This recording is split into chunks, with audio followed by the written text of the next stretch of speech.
But first up, I don't think there are too many people who follow federal politics that don't believe that one day, and maybe not that far away, that Andrew Hastie, the 44-year-old WA member for Canning, might one day lead the actual Liberal Party, the National Liberal Party.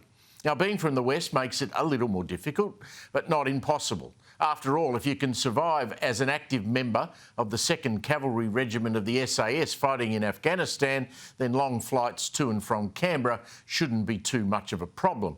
I raise Hastie today because in his role as Shadow Minister for Home Affairs, he was asked to react to the news that a Palestinian woman, Monas Zahed, who after the October 7 terror attacks on Israel posted the following, along with a picture of youngsters fleeing that music festival. She posted, "Praise be to Allah, who has kept us alive to see this day." Well, the Herald Sun had an exclusive this morning suggesting that they believed she had been granted a visa to come to Australia. The Home Affairs Minister's office later today reacted, and I'll get to that in a second. But when Hastie appeared on Sky with Kieran Gilbert this morning, he said this. This is very black and white. She is not welcome in our country. And I'm confident that a lot of people share the same view.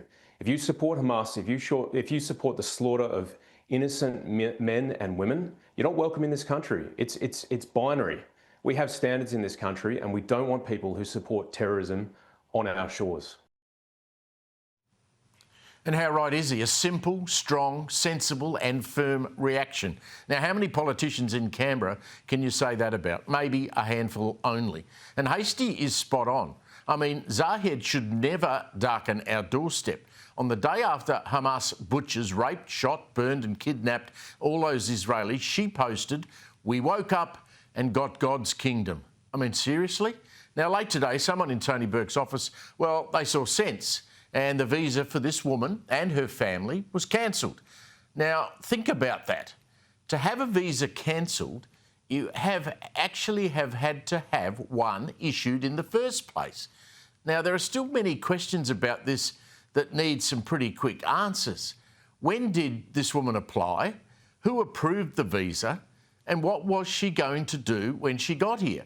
Was it a speaking tour, as had been suggested, or was she and her family, her husband and 4 children, intending to move here on a visa granted by Tony Burke? Anyway, it's been cancelled, as it should have been. It should never have been approved in the first place. Hastie today broadened his attitude to cover anybody who supports any terrorist group. They should not be allowed to come to Australia. And he should know. He spent part of his life fighting Al-Qaeda, who were trying to kill Captain Hastie.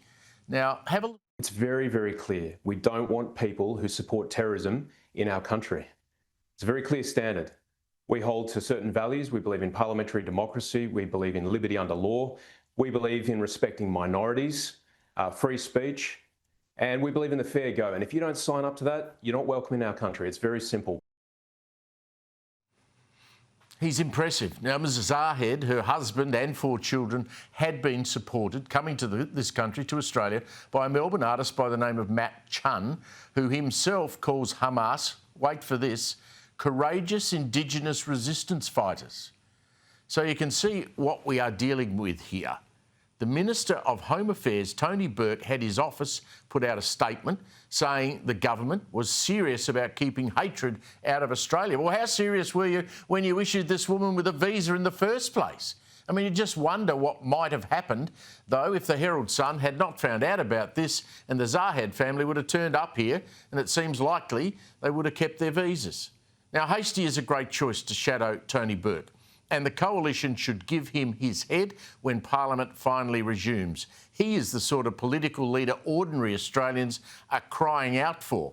I suspect he's playing the long game, Andrew Hastie, over leadership, but don't be surprised if that changes sooner rather than later.